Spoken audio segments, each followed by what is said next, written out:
Good morning and welcome to today's episode of Trending. Today we're going to be talking about documents that show that British intelligence controls the UK media. We're going to talk about a Palestine Action judge swap stitch-up, and also the WHO are now recommending weight loss jabs.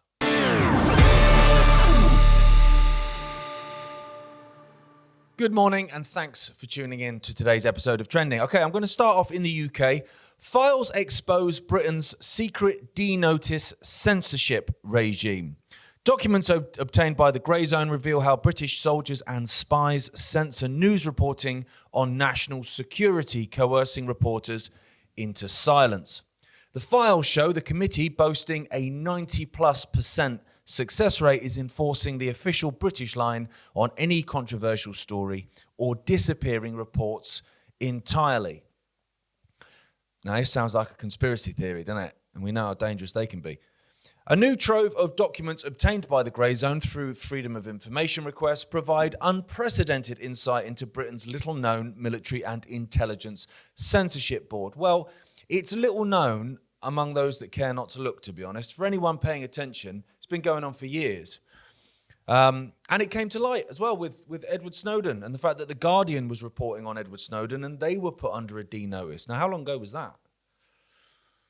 The contents lay bare how the Secretive Defence and Security Media Advisory Committee censors the output of British journalists while categorising independent media as extremist for publishing embarrassing stories. Extremist, well, like a terrorist. And how long until the genuine alternative media are labelled as some form of domestic terrorist? I know that sounds out there, but it's nearly 2026. We've been in a obviously open and unashamed clown land for nearly 6 years now. I mean, it's always been a clown land, ladies and gentlemen, but they hid it a bit before 2020. And then in the end, they just, you know what I mean? The emperor just got his tackle out, didn't he? The body imposes what is known as D-notices, gag orders, systematically suppressing information available to the public. Because you're too stupid, ladies and gentlemen, to hear all the facts. No, you can't be trusted with that information, ladies and gentlemen. We need British intelligence to control that. It's for your benefit, mate. It's for your protection.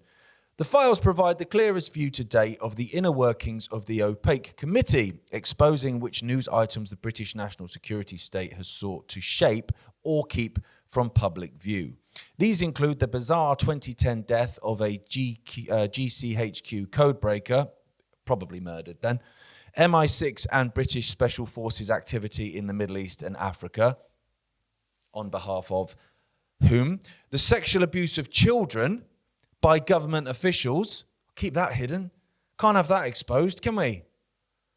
And the death of Princess Diana, which I thought was an accident. So here we have, ladies and gentlemen, a clear and obvious treasure trove of evidence that the British state controls what you can and can't see. Now, to some of us, this doesn't come as a shock. Obvious. But actually, for those that maybe were beginning to question but want more evidence, so it's like, I won't believe it unless I hear the state tell me it. Well, here's your files. So what you can and can't see, of course, is massively important because it basically controls everything. It controls the opinions that you form, the perceptions that you form of everything, and therefore how you react, what you support, what you consent to, what you demand, all comes from perception, how you perceive the world around you, how you perceive your neighbor, what you perceive to be a threat, what you perceive to be an ally, whom you perceive to be an ally, or whatever, who you trust and don't trust. All of these things are the basis for how you live your life, how you react, what you will allow. If you're terrified of Russia and you think they're going to come and steal your homework, you're going to be more inclined to support some kind of military intervention.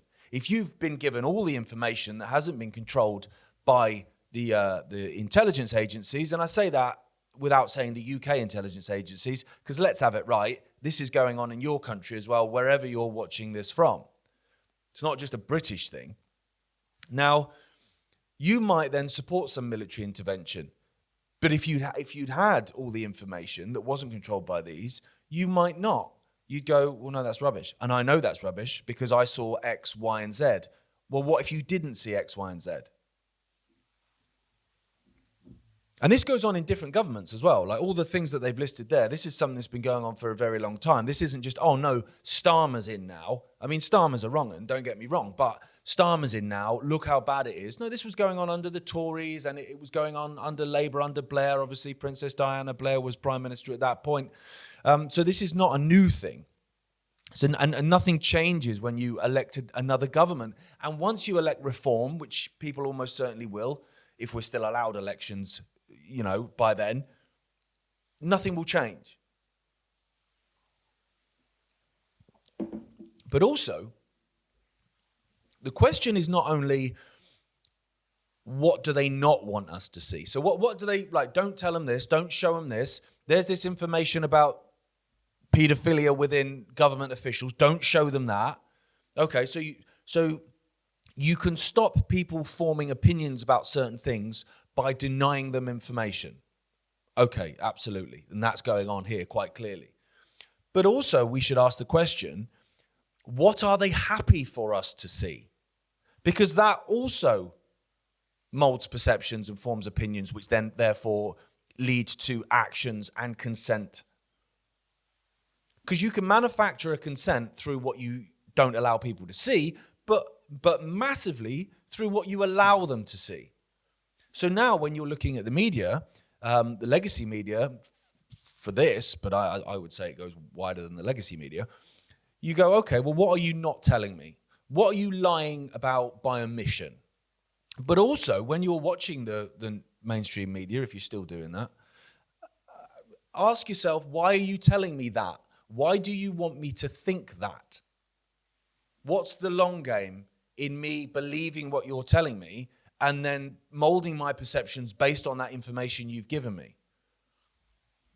Because you should then think, well, actually, I know for a fact that if British intelligence, an arm of the state, which is an arm of the freaking global state, didn't want me to see it, I wouldn't be seeing it.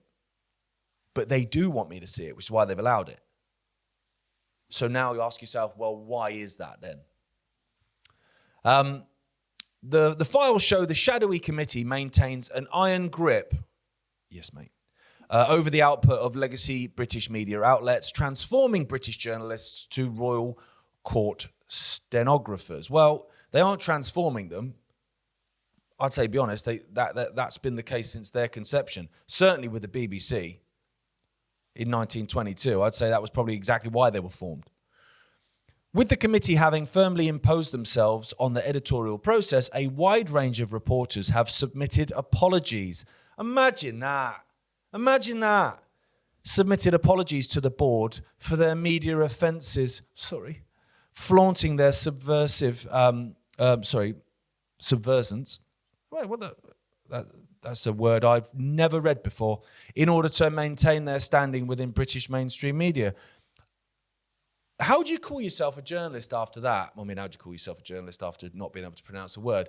But if you go, okay, I found a news story, I've researched it, I've got the evidence, because no one's suing them, so you would suggest that actually, okay, maybe there's truth in that then. So I've got that, I've got my whistleblowers, I've got my witnesses, I've crossed my T's and I've dotted my I's, right, I'm going to put it out in the media. And then the British intelligence, the state, goes, no, mate, why have you done that? And instead of going, because I'm a journalist, mate, and facts matter, and that's my job is to present the truth to the people. That's what a journalist is meant to do. Not meant to be biased, not meant to be a left-wing journalist or a right-wing journalist. Just tell me what happened, mate, right? That's your job as a journalist. So when the state is in your ear about something you've put out, for you to get on your knees and beg and apologize and grovel, mate, it's embarrassing. Now, another question I think that we need to ask is not only, of course, what are they hiding from us, but what are they elevating to us? But also, with the collapse of the legacy media, because it has collapsed and it's been collapsing for a long time. It was collapsing pre-COVID. It made a bit of money out of COVID and tried to bring itself up again. But actually, it annoyed a lot more people, in fact, and a lot more people turned to the alternative. So the legacy media has been shrinking in terms of its viewership and readership for a long time. And the alternative, or the so-called alternative, has been elevated massively. And also with the social media influence now. People say that, X, formerly Twitter, is the source of news now. So with that in mind, the question we need to ask is, do we believe that the intelligence services have just let that slide? That they've gone, oh, mate, yeah, we've got control of the legacy media, and the legacy media controls perception for the whole country. And it probably does still for a large portion of it, particularly the older generations. Not the younger generations, which are the older generations of the future. So these are the important ones, to be fair. So the intelligence agencies have gone, yeah, we got it all stitched up, boys. And then suddenly it's changed now. Yeah, the whole landscape's changed. Legacy media is shrinking. Lots of distrust. It's now moving towards social media. It's now moving towards the so-called alternative media. The intelligence agencies have just gone, well, that's annoying. Oh, well, I guess that's over. It was fun while it lasted. We had control of it for a bit, but now we're done. All the best, alternative media. Good luck. It's not going to happen, is it? Of course it's not. So are they not lobbying social media companies? Well, yes, the answer is yes, and we know that. Government ministers, well, through passing things like the online harms bill for a start, but also the massive push all the time of putting more pressure on social media companies because someone called a celebrity a knobhead. So they'll be lobbying social media companies to censor people and to algorithmically deplatform, because that's an amazing way of doing it. Because especially if you promote yourself as a free speech absolutist, like someone like Elon Musk does, and the new rebranded Mark Zuckerberg, who looks like, what's his face, from Red Dwarf.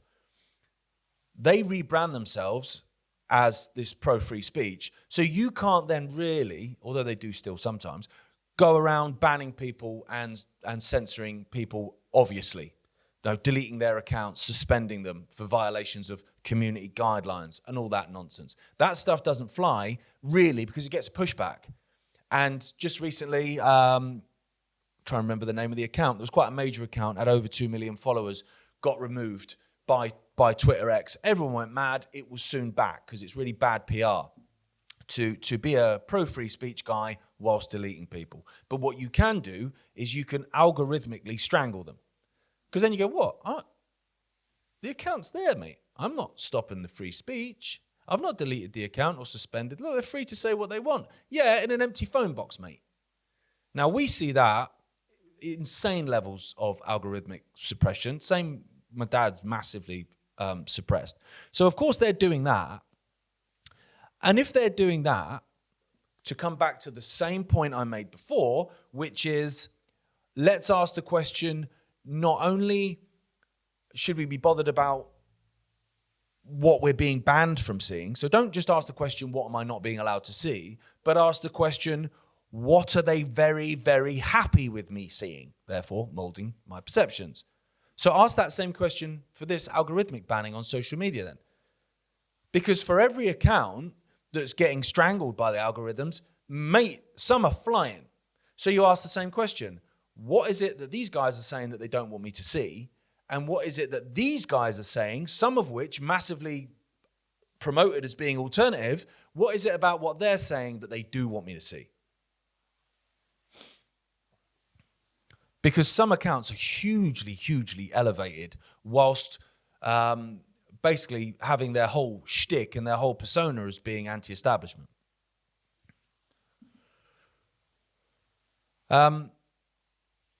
Do we not believe that pressure or financial incentives have not been put on the influencers? So not just the social media companies themselves, but the influencers. Now, we know for a fact through the $7,000 per pro-Israel post that they are doing that. They're buying influencers with no morality.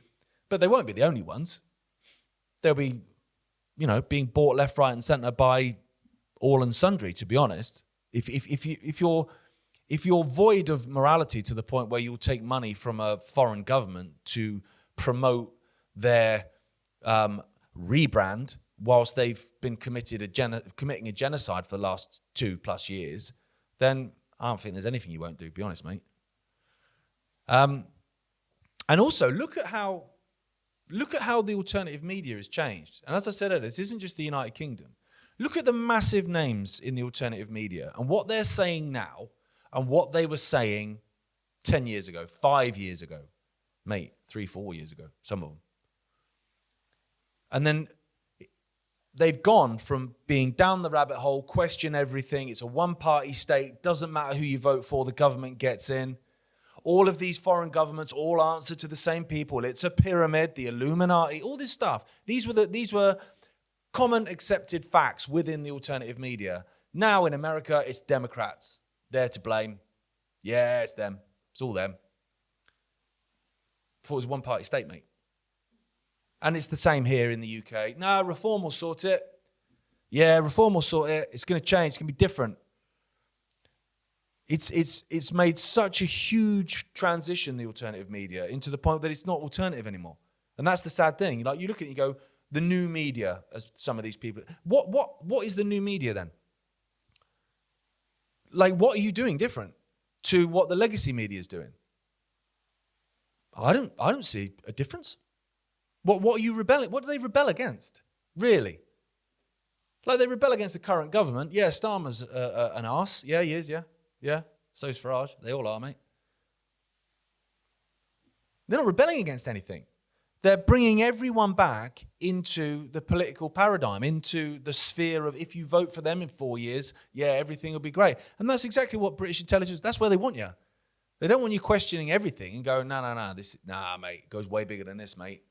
It's not incompetence, it's being done intentionally. They don't want you thinking that at all. And that's what this so-called alternative or the so-called new media, that's what they are now. I don't see them calling out digital ID. The odd tweet here and there, maybe. Yeah, just so my followers will think I'm against it. What are you doing? I don't see you on any protests. I don't see you out there. Any of them, really. Too busy licking the wall. And that's the other part of it. They're all rabidly pro-Israel. So you've got the legacy media, which is rabidly pro-Israel and has always been rabidly pro-Israel. And, wars in the Middle East and all that stuff that brings the mass immigration that these people so despise. And the new media is rabidly pro-Israel. When the alternative media wasn't pro any nation, really.